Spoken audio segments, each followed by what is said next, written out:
Hai Teeners, apakah kalian saat ini sedang struggle dengan IELTS? Atau mungkin beberapa bulan ke depan kalian mau real test? Nah, buat teman-teman yang mungkin sedang mempersiapkan diri untuk IELTS, jadi teman-teman kan harus tahu dulu nih apa aja yang dibahas dan apa aja sih yang harus kita persiapkan supaya kita itu mendapat band tinggi dan kita juga keterima di berbagai scholarship dan berbagai universitas. Dan kita hari ini bakalan fokus untuk ngebahas speaking part 1. Kira-kira apa aja sih yang dibahas di speaking part 1?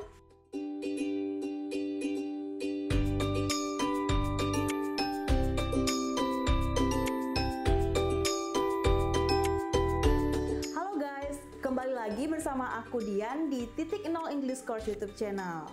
Hari ini kita bakal ngebahas sesuatu yang bermanfaat, terutama untuk para scholarship hunters, dan khususnya lagi untuk para IELTS hunters. Nah, kita bakal fokus untuk ngebahas skill aktifnya, yaitu speaking part 1. Penasaran apa-apa aja?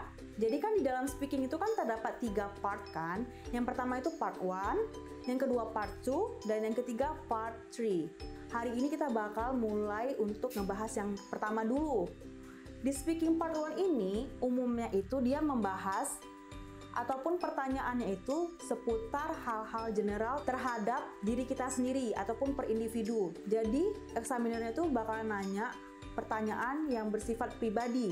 Misalkan ditanya kita itu asalnya dari mana, kita itu pelajar atau pekerja, dan masih banyak lainnya. Nah, di dalam speaking itu, setiap part itu memiliki durasinya masing-masing. Nggak mungkin di dalam speaking itu tidak ada batasan waktu ataupun limit waktu. Nah, di dalam speaking ini, biasanya itu waktunya ditentukan dalam jangka waktu 11 sampai 15 menit ataupun 14 menit dengan rincian sebagai berikut. Untuk part 1, durasinya itu biasanya 4 sampai 5 menit. Kemudian untuk part 2, dia biasanya 1 sampai 2 menit. 1 menit itu untuk persiapan dan 2 menit itu untuk berbicara. Untuk part 3 ataupun part 3 biasanya itu 3 sampai 4 menit. Nah, jadi persiapkan diri kalian ya. Jangan sampai kalian berbicara terlalu kesana kemari sampai poin yang ingin kalian sampaikan itu tidak dapat. Nah, kembali lagi ke speaking part 1. Biasanya di speaking part 1 ini dia jawabannya itu nggak boleh terlalu panjang. Kira-kira itu minimal 2 kalimat dan maksimal itu 3 kalimat. Dan apa yang kita sampaikan itu harus benar-benar menjawab dari pertanyaan secara singkat, padat, dan jelas. Kalau bisa disertai oleh example ataupun contohnya. Jadi di part 1 ini biasanya itu jumlah pertanyaannya itu 5 sampai 8 pertanyaan dan dalam waktu maksimal 5 menit. Biasanya itu yang ditanyakan yang pertama ada about study or work, yang kedua about hometown, tentang home. Biasa kan kalau yang home ini kalian tinggal di mana? Apakah kalian tinggal di rumah ataupun di apartemen atau sebagainya. Kemudian juga bisa jadi kalian ditanya tentang food ataupun hobbies. Dan perlu kalian ketahui, di speaking IELTS ini juga banyak pertanyaan-pertanyaan yang tidak terduga. Jadi persiapkan diri kalian dari sekarang. Kadang-kadang kan juga ditanya tentang apakah kalian memiliki hewan peliharaan, apakah kalian suka memberikan hadiah kepada orang lain. Pokoknya di IELTS speaking ini, pertanyaan random pun yang tidak pernah kita pikirkan bisa saja ditanyakan oleh examiner. Jadi persiapkan diri kalian terhadap berbagai macam topik yang ada ya, supaya nanti pas real test tidak kaget. Nah, sekarang kita langsung aja ngebahas mengenai contoh dari pertanyaan yang berhubungan dengan study or work. Biasanya kebanyakan orang mendapatkan pertanyaan ini karena sifatnya itu memang untuk pengenalan antar examiner dengan partisipan ataupun para orang yang diuji gitu. Pertanyaan yang pertama biasanya ditanya, do you work or study? Atau kamu bekerja ataupun masih belajar ataupun sekolah? Jawabannya bisa seperti ini kira-kira. I'm currently an economics student in Gadjah Mada University, which is one of the top university in my country.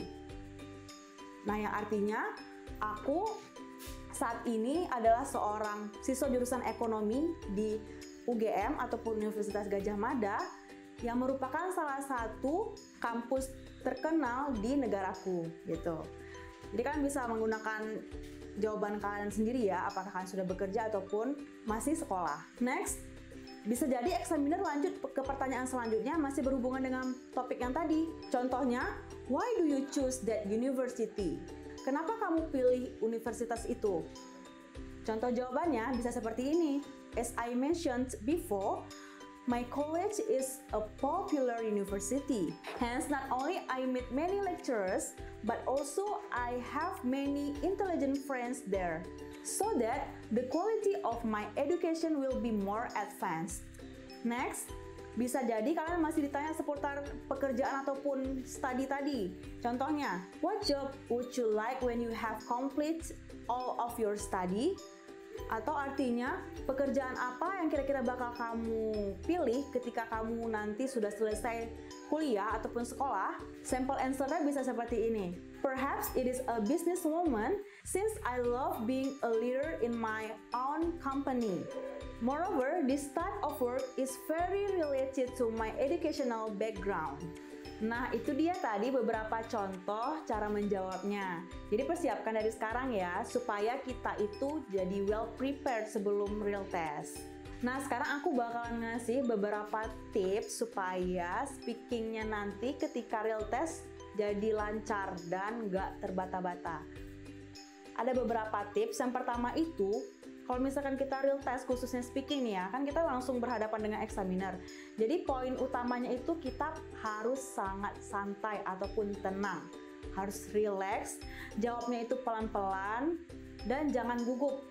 Pokoknya gimana caranya kita bisa menenangkan diri kita ketika real test. Jangan sampai cuman gara-gara kita gugup ataupun nervous, kita jadi ngeblank. Padahal kita itu ketika kita praktis lancar, tapi ketika real test karena kita takut nilai kita itu tidak sesuai, jadi kebanyakan overthinking membuat kita itu nggak lancar speakingnya. Itu kan sangat disayangkan. Dan yang alhasil band score kita menjadi turun. Jadi jangan sampai gugup ya teman-teman ketika real test. Yang kedua, kita ngomong ketika speaking itu kita harus benar-benar senatural mungkin. Karena kan kalau misalkan kita ngomong nggak natural, jadi kesannya tuh kayak kita tuh kayak robot, ngomongnya ada kayak terprogram gitu. Itu bisa mengurangi band score kita. Semakin kita fluency kita dapet, biasanya itu kita semakin natural berbicaranya. Jadi anggap aja kita lagi ngomong dengan ya orang tua kita, dengan teman kita, ataupun kolega kita. Jadi usahakan ketika real test itu anggap aja itu bukan tes, tapi seperti kayak interview biasa gitu. Jadi kita mungkin bisa lebih relax. Tips selanjutnya, ketika menjawab setiap pertanyaan dari examiner, jawablah pertanyaan itu secara singkat, padat, dan jelas. Jangan sampai ngelantur ke sana kemari, karena itu bisa berbahaya dan dapat mengurangi band score kita. Apalagi kan di part 1 ini waktunya itu maksimal cuma 5 menit ya. Jadi jangan sampai gara-gara kita kepanjangan ngebahas, udah contohnya mungkin sampai 3 kita ngasihnya, sampai pertanyaan yang selanjutnya tidak ada waktu untuk menjawab pertanyaan selanjutnya, itu kan sangat berbahaya. Jadi persiapkan jawaban yang seringkas mungkin ya teman-teman, tapi poinnya itu dapat. Jangan sampai ringkas tapi examiner itu nggak paham apa yang kita bilang. Jangan terlalu singkat juga, oke? Dan yang terakhir, kuasailah setiap topik yang ada. Jadi ketika real test kalian tuh nggak kaget. Misalkan di rumah sering-sering praktis sendiri atau mungkin memiliki partner speaking di rumah, sering-seringlah membahas ataupun speaking dengan menggunakan topik yang sangat random. Misalkan hari ini tentang snack, tentang pets, ataupun mungkin tentang gift atau bunga. Bunga pun kadang-kadang tentang kalian suka diberikan bunga atau enggak, itu mungkin bisa ditanyakan juga oleh seminar. Jadi apapun itu, semakin random pertanyaannya, semakin kalian terbiasa menjawab pertanyaan yang topiknya itu random atau bervariasi, maka kalian akan lebih mudah untuk mendapat band tinggi ketika real test dan kalian tidak panik ketika real test. Sekian dulu ya teman-teman pembahasan kita hari ini. Semoga apa yang aku sampaikan bisa bermanfaat, dan buat teman-teman yang mau real test, semoga dilancarkan ya real testnya. Dan aku harap teman-teman bisa mendapatkan band score yang diharapkan atau mungkin lebih tinggi dari apa yang kalian ekspektasikan. Untuk teman-teman yang suka dengan konten ini, jangan lupa like, comment, and subscribe channel YouTube ini ya. Oh iya, jangan lupa juga untuk share sebanyak-banyaknya ke teman-teman kalian. See you in the next video. Bye!